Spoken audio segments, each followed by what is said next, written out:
ലഹരി ബോധവൽക്കരണത്തിന്റെ ഭാഗമായി പിതാവിന്റെ സ്മരണാർത്ഥം ചെസ് ടൂർണമെന്റ് സംഘടിപ്പിച്ചു. മുൻ ഹെൽത്ത് ഇൻസ്പെക്ടർ സദാശിവന്റെ സ്മരണാർത്ഥമാണ് കരുനാഗപ്പള്ളി ടൗൺ ക്ലബ്ബിൽ ചെസ് ടൂർണമെന്റ് സംഘടിപ്പിച്ചത്. 150ഓളം പേർ മത്സരത്തിൽ പങ്കെടുത്തു.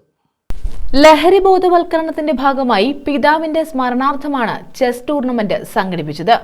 അന്തരിച്ച മുൻ ഹെൽത്ത് ഇൻസ്പെക്ടർ സദാശിവന്റെ സ്മരണാർത്ഥം കരുനാഗപ്പള്ളി ടൗൺ ക്ലബ്ബിൽ ചെസ് പ്രേമികളായ മക്കളാണ് മത്സരം ആസൂത്രണം ചെയ്തത്.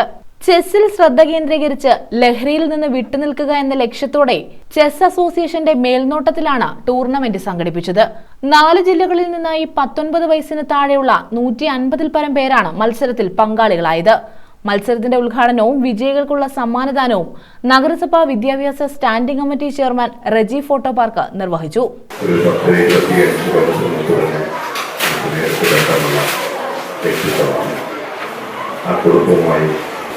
ഏറ്റവും വലിയ നേടിയെടുക്കാനുള്ള പക്ഷേ എനിക്ക് വളരെ ഇന്ന് ഈ ചടങ്ങിനെ ക്ഷണിച്ചപ്പോൾ എനിക്ക് വലിയ സന്തോഷമുണ്ട്.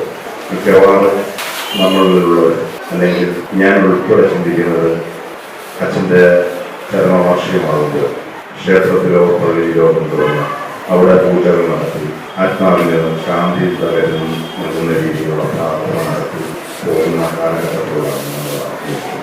പക്ഷേ അതിൽ നിന്ന് വ്യത്യസ്തമായി ശ്രീ സദാശിവൻ സാറിൻ്റെ അമ്മയും മകനും ചിന്തിച്ചത് ഒരു വ്യത്യസ്ത തരത്തിലാണ്. അത് ഈ രീതിയിൽ പറയാതെ പോയാൽ എനിക്കൊരു വിഷമമുണ്ടായതുകൊണ്ടാണ് ഞാനത്. ഇപ്പോൾ നമുക്കറിയാം, മദ്യത്തിനും മയക്കുമരുന്നിനുമൊക്കെ അടിമപ്പെട്ടു പോകുന്ന ഒരു തലമുറയിലൂടെ ആണ് നമ്മൾ. Chess association vice president Sunil V അധ്യക്ഷത വഹിച്ചു. പരിശീലകൻ ഉണ്ണികൃഷ്ണൻ, മനേഷ്, ശിവദാസൻ തുടങ്ങിയവർ പങ്കെടുത്തു. News bureau, Karunagappally.